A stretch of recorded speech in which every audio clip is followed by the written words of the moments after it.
gone on the same side, a much tougher route to the championship than Robles has.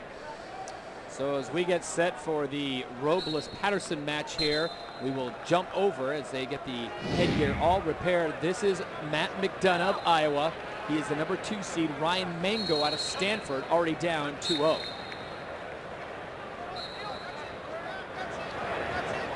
This is 3 periods. The first period is 3 minutes. The second 2 are 2-minute periods. So it's 7 minutes to glory here in the 125-pound quarterfinal. There you see the singlets right now. Ryan Mango in the red and Matt McDonough in the black. Again, McDonough, the number 2 seed, already up 2-0, and we are underway in the 125-pound class quarterfinal. This is the number 1 seed, Anthony Robles, on the right from Arizona State University.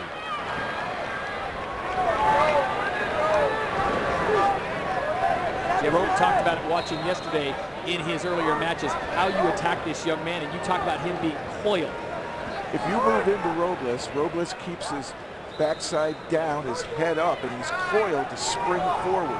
If you move into him and retreat and get him to put his hands down to crawl towards you, then you have the ability to extend him. And it is that position that I've seen Robles being taken advantage of. And you see the speed of that coiled shot. And he's so powerful. If he gets hold of your legs, he'll take it out. He gets a hold of your wrist. I mean, every wrestler that comes off the mat after wrestling Anthony Robles is shaking their wrist. They can't believe how strong it is. And that grip is what is Anthony Robles' setup. Jarrod Patterson now discovering exactly how good that grip is. And there it is. He shoots it and grabs the single. Able to bring both legs in. That's a takedown. Robles takes the early lead 2-0 on the takedown on Jarrod Patterson of Oklahoma. First period, 3 minutes in length, and cardio not a problem for this young man, Anthony Robles. Well, you know, cardio can be a problem for him because he doesn't have the same opportunity to build it up. And so that's why it's so important to get that first takedown, because you when Anthony Robles gets the first takedown, he hardly ever loses. He gets in that position he's very, very comfortable with. Watch him yesterday wrestle, Jeff. He made quick work of both opponents. Scored lots of points off tilts, and that's what he'll try for when he's in this advantage comp position. And you rarely see Anthony Robles give up an escape as he maintains a 2-0 lead with 1:24 to go over Jarrod Patterson here in the first period. They have wrestled a couple of times, Anthony Robles having a touch ball and a major decision over Patterson, and so he has his number. He feels very comfortable, and like you said, it's a path that Robles has been dreaming about to the national championship, being the number 1 seed.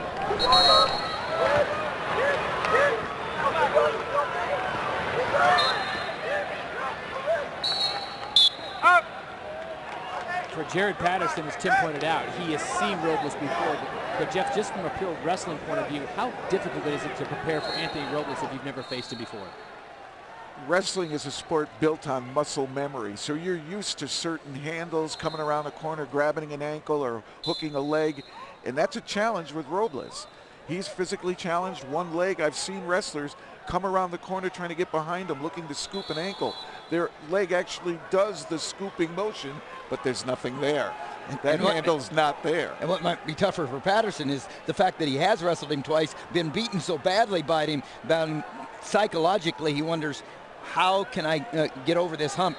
And right now he's going, here we go again. So psychologically, Patterson is probably not in a very good position. There's Jack Spates. Jack Spates retiring this year after a long career at Oklahoma. He was a national champion at Slippery Rock, and just a great career as a head coach.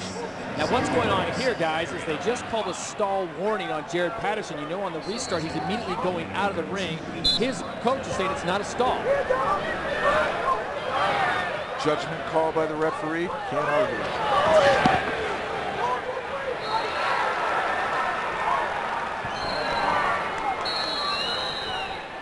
There you see the riding time building up. So now Anthony Robles has the 1 point. When you get riding time a minute or more, you pick up a point. And Robles now in effect is up 3-0 with 43 to go in the first period. Patterson is doing a nice job of not letting Robles tie up his hands and work towards the tilt.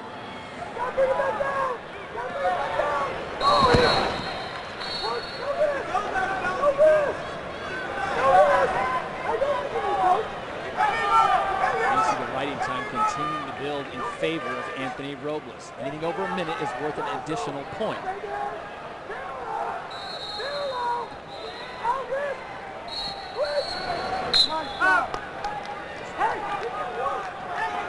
So the challenge that Patterson has here is with that early stall warning. The official, we might be impressed with the fact that he's clearing his arms, but that's all he's doing, and so he could get hit here pretty soon again.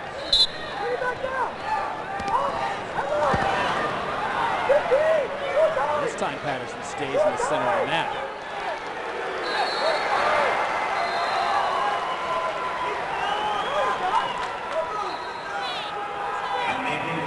Final seconds now in the first period. We move on to the second period and we check in with Quint Kesnick.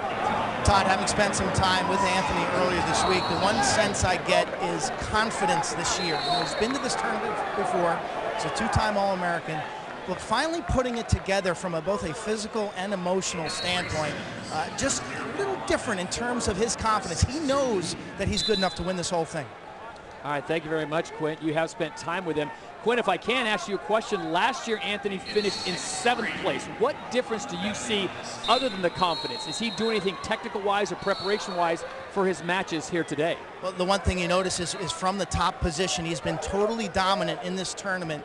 His tilts until this match have really been unstoppable. He's been racking up back points and accrued 2 technical falls. But I just think it's an overall confidence. He's 15-0 against the tournament field this year, although Tim mentioned that he hasn't faced the top guys. He just thinks he has to put it all together, and he said to me, I just have to avoid making mistakes. All right, thank you very much, Quint. Anthony Robles now gets a 1-point escape, so you add that to his riding time. It is now in effect a 4-0 lead for Robles with 1:19 to go in the second 2-minute period. Patterson truly trying to stay within himself. He has a strategy. His one mistake was getting taken down in the first period, but he's staying with the plan. Nice shot by Robles, and watch him pull it in. And coil, as you said, Jeff. He is off to a beast. the double leg and plants the cheeks here for 2. There it is. So another 2-point takedown for Anthony Robles of Arizona State University. Jeff, I don't know if anyone's ever put a timer gun on him, but how fast is that shot for Anthony Robles? He's cat-like, extremely quick, and really what makes him dangerous is his extreme power once he does get in on it. You talk about the wrestlers who have faced him, and they come off shaking their heads, Tim, knowing the kind of clinch he has. And Robles looks to be shaken up here. Great hip heist on Patterson's part to get that escape, and it really planted Robles off the mat. We'll have to see it again to see what happened. Clock counting down now is injury time. This could be a inadvertent elbow coming.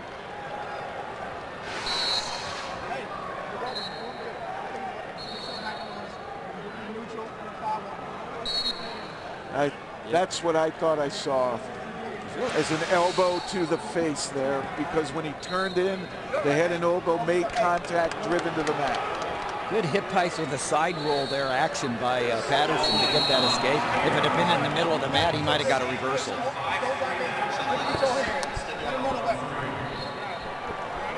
Make sure you got your cover back.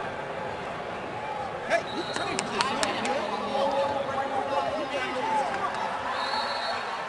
And that's your final 5-3 on mat 3. Ben Kerr of Utah Valley University. Back to wrestling action now, under 30 seconds to go in the second period. So Robles takes the injury time, regroups. Patterson comes out attacking after picking up the 1 point for the escape. Look at that job. He got stuffed ahead and went around for 2, let him up, and he's got a plan right now. We're talking about Patterson from Oklahoma with that takedown. Patterson on the left of your screen with the green ankle bands, corresponding scores you see on the graphic there. Anthony Robles, as it comes to the end of the second period, 6-3. Patterson now closing the gap. And he's excited. He has got a plan. He feels like it's working now. Watch this. You see the momentum shifting to Patterson from Oklahoma. Final 2 minutes. Robles on top, 6-3. We'll have to get a look at the riding time for Robles. Still a factor, so add a point there. So Robles in effect up 7-3.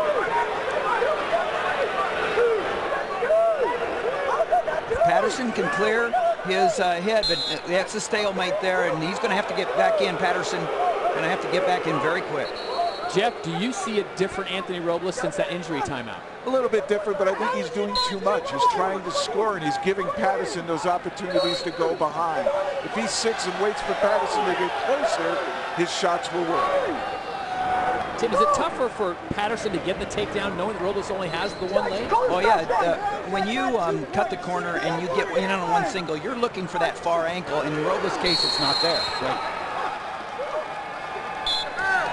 Anthony Robles, the senior from Arizona State University, leads 6-3 plus 1 point for the riding time as we go under a minute 15 to go. The young man out of Mesa, Arizona, born with just one leg.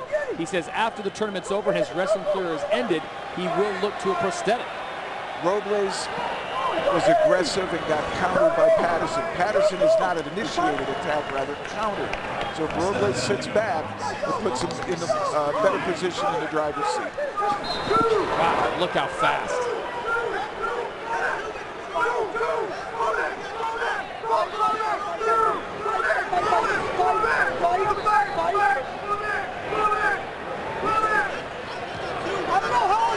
Here the coaches from Arizona State looking for the 2.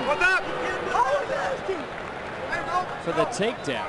They'll reset him after the stalemate with 34 seconds to go. Anthony Robles on top 6-3 and a point for riding time. Patterson now having to get extremely aggressive as he goes under 30 seconds remaining in the match.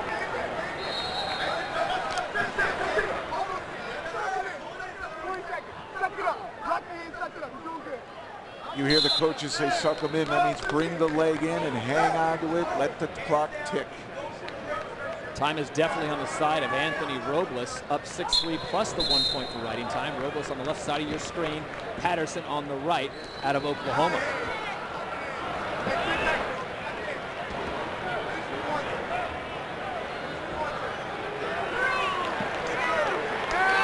And another 2-point takedown for Anthony Robles, and the match comes to an end.